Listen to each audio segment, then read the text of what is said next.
स्वागत है हमारे C2 चैनल में। तो आज आप लोगों के लिए बायोलॉजी का एक सेट लेकर आया हूँ। यदि आप 10th का एग्ज़ाम दे रहे हैं तो ये वीडियो आपके लिए काफ़ी महत्वपूर्ण होगा। तो चलिए वीडियो में आगे बढ़ते हैं।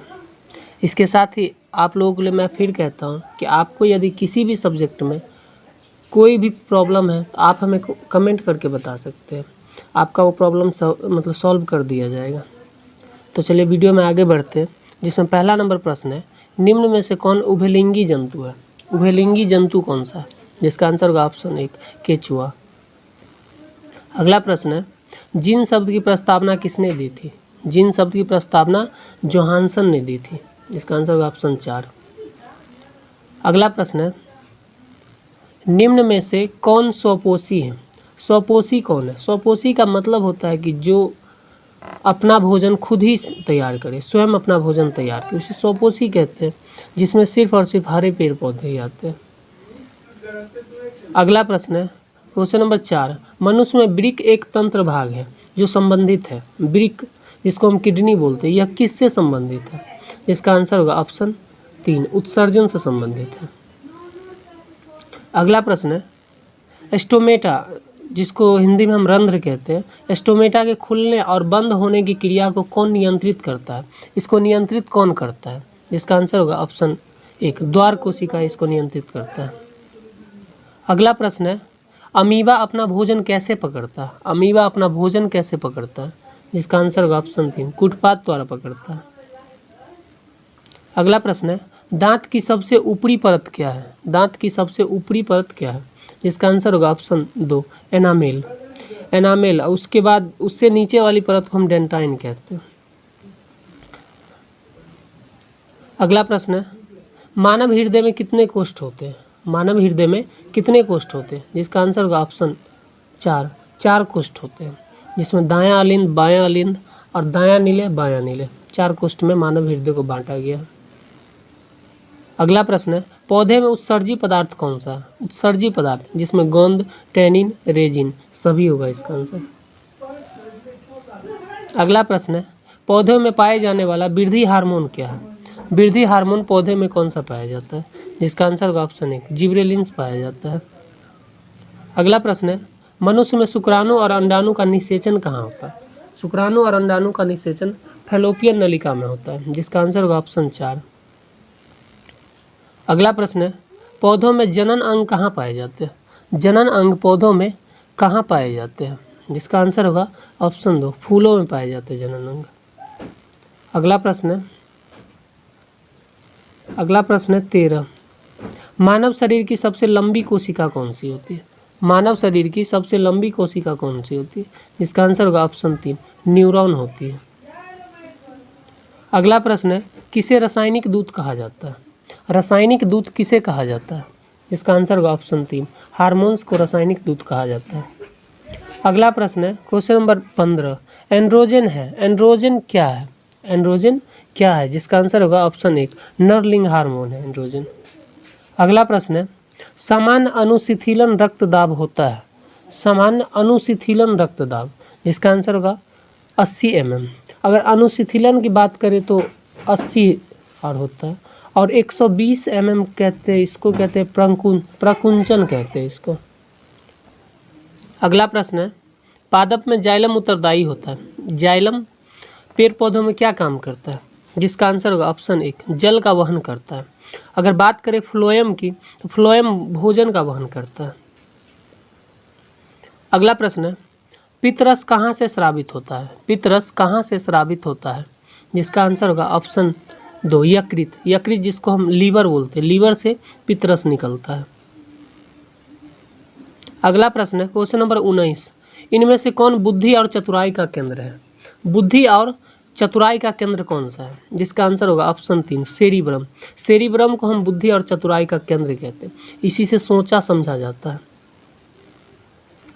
अगला प्रश्न है, अनुकुंचन गति किस पौधे पर प्रमाणित की जाती है? अनुकुंचन गति मतलब मुरझा जाना। जिसका आंसर होगा ऑप्शन 2 छुई मुई के पौधे पर अनुकुंचन गति प्रमाणित की जाती है। अगला प्रश्न है, मानव में डायलिसिस थैली है। मानव में डायलिसिस थैली क्या है? जिसका आंसर होगा ऑप्शन 1 नेफ्रॉन। अगला प्रश्न है, गैस के रूप में पाया जाने वाला हार्मोन कौन सा है? गैस के रूप में, जिसका आंसर होगा ऑप्शन 4 एथिलीन। एथिलीन जिससे कृत्रिम रूप से फल पकाने में सहायता किया जाता है। अगला प्रश्न है क्वेश्चन नंबर 23, तिलचट्टा में कितने जोड़े श्वास रंध्र पाए जाते हैं? तिलचट्टा में कितने जोड़े श्वास रंध्र पाए जाते हैं? जिसका आंसर होगा ऑप्शन 4 6 जोड़े श्वास रंध्र पाए जाते हैं। अगला प्रश्न है, निम्न में से किसका सबसे तेज हृदय धड़कता है? सबसे तेज हृदय किसका धड़कता है? जिसका आंसर होगा ऑप्शन 2 चूहा का सबसे तेज हृदय धड़कता है। अगला प्रश्न है, आरबीसी की जीवन अवधि क्या होती है? आरबीसी की जीवन अवधि कितना होता है? जिसका आंसर होगा ऑप्शन 1 120 दिन होता है। अगला प्रश्न है, कवक में पोषण की कौन सी विधि पाई जाती है? कवक में पोषण की कौन सी विधि पाई जाती है? जिसका आंसर होगा ऑप्शन ए मृतजीवी पोषण पाई जाती है। अगला प्रश्न है, प्रतिवर्ती चाप कहाँ बनते हैं? प्रतिवर्ती चाप कहाँ बनते हैं? जिसका आंसर होगा ऑप्शन 1 मेरुरज्जु में बनते हैं।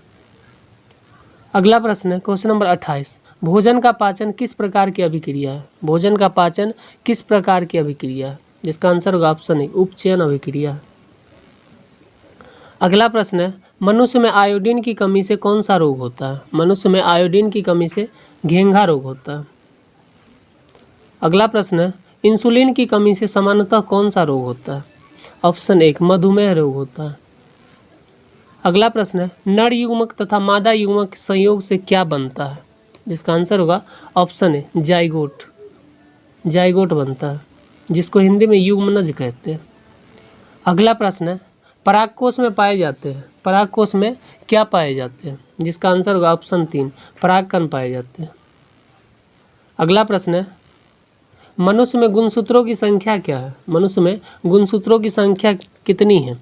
जिसका आंसर होगा ऑप्शन 1 46 गुणसूत्र पाए जाते हैं, जिसको हम 23 जोड़ा भी बोल सकते हैं। अगला प्रश्न है, फूल का कौन सा भाग फल में बदलता है? फूल का कौन सा भाग फल में बदलता है? जिसका आंसर होगा ऑप्शन 3 अंडाशय बदलता है। अगला प्रश्न है, शुक्राणु का रंग अपरिपक्व अवस्था में कैसा होता है? अपरिपक्व अवस्था में कैसा होता है? जिसका आंसर होगा ऑप्शन 1 श्वेत होता है। अगला प्रश्न है, कौन सी बीमारी श्वसन तंत्र से संबंधित है? श्वसन तंत्र से संबंधित कौन सी बीमारी है? जिसका आंसर होगा ऑप्शन 2 निमोनिया। अगला प्रश्न है, मनुष्य में प्रमुख उत्सर्जन अंग कौन सा है? प्रमुख उत्सर्जन अंग क्या है? जिसका आंसर होगा ऑप्शन 3 वृक्क। अगला प्रश्न है, पुरुषों में लिंग गुणसूत्र क्या होता है? पुरुषों में लिंग गुणसूत्र XY होता है, जबकि महिलाओं में XX होता है। अगला प्रश्न है, कीट के पंख और चमगादड़ के पंख किस तरह के अंग हैं? कीट के पंख और चमगादड़ के पंख, जिसका आंसर होगा ऑप्शन 3 समवृत्ति अंग कहते हैं, जिसको हम असमजात अंग भी बोल सकते हैं।